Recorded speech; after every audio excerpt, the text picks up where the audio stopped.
Petualangan manis di Danau Moat dan Tondok.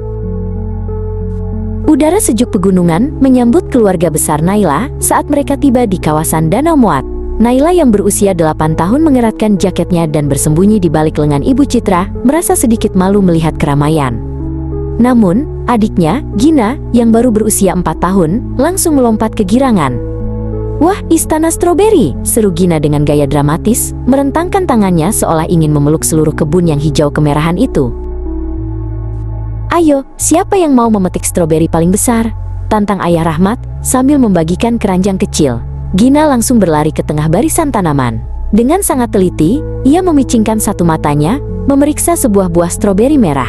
"Ayah, lihat, stroberi ini sangat estetik.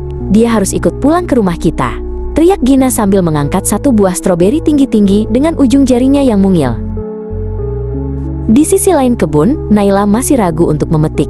Oma Fatma, adik dari Oma Nelly, menghampirinya dengan senyum yang menyejukkan. "Naila sayang, stroberi yang bersembunyi di bawah daun biasanya yang paling manis loh," bisik Oma Fatma lembut. Dengan bimbingan tangan Oma Fatma yang sabar, Naila perlahan memberanikan diri menyibakkan daun hijau dan menemukan sebuah stroberi merah berkilau yang cantik.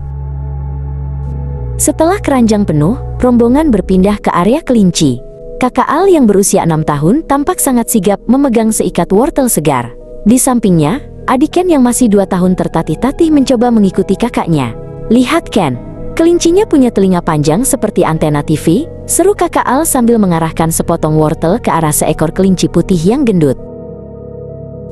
Naila sebenarnya sangat ingin menyentuh kelinci, tapi ia takut digigit.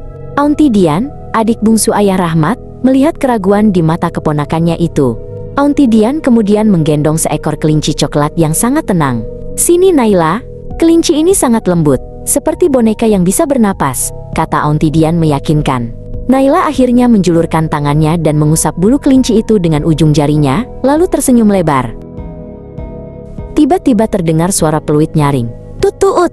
Kereta mainan yang mengelilingi taman sudah siap berangkat. Gina langsung menyeret tangan Om Tono, suami dari Aunty Lian, menuju gerbong paling depan. "Om Tono, ayo cepat, nanti kereta kebahagiaannya berangkat tanpa kita," seru Gina dengan nada yang sangat dramatis. Om Tono tertawa besar melihat semangat keponakannya yang centil itu, dan segera membantunya naik ke atas kursi kereta. Di gerbong tengah, Opa Mansur duduk dengan gagah bersama cucunya, Kakak Al. Opa memakai topi pet kesayangannya dan pura-pura menjadi masinis. "Pegangan yang kuat Al, kita akan menembus hutan stroberi yang ajaib," seru Opa Mansur. Kakak Al tertawa terbahak-bahak sambil memegang erat pagar pembatas kereta, merasakan angin sejuk menerpa wajah mereka saat kereta mulai bergerak perlahan melintasi pemandangan Danau Tondok. Sementara yang lain sibuk dengan kereta, Aunty Lian memilih untuk duduk di tepi Danau Tondok yang tenang. Ia memeluk erat putra kecilnya, adik Ken, yang mulai mengantuk setelah lelah bermain. Suasana sangat damai dengan kabut tipis yang menyentuh permukaan air. "Lihat airnya sayang, tenang sekali ya," bisik Aunty Lian sambil menimang adik Ken. Ken hanya menggumam kecil sebelum akhirnya memejamkan mata di pelukan ibunya yang hangat. Tak jauh dari sana, Ibu Citra dan Oma Nelly sibuk menyiapkan camilan di atas tikar piknik. Mereka mengeluarkan botol-botol minuman hangat dan roti selai stroberi hasil panen tadi. "Wah, sepertinya kita butuh lebih banyak selai kalau Gina yang makan," canda Ibu Citra kepada ibu mertuanya. Oma Nelly tersenyum bijak, menata kotak-kotak makanan dengan rapi agar semua anggota keluarga besar bisa makan bersama dengan nyaman. Hari mulai sore saat mereka bersiap pulang. Naila tidak lagi bersembunyi. Ia justru menggandeng tangan Gina dengan erat. "Kak Naila, besok kita jadi petani stroberi saja yuk, biar tiap hari bisa makan stroberi," ajak Gina dengan wajah tanpa dosa.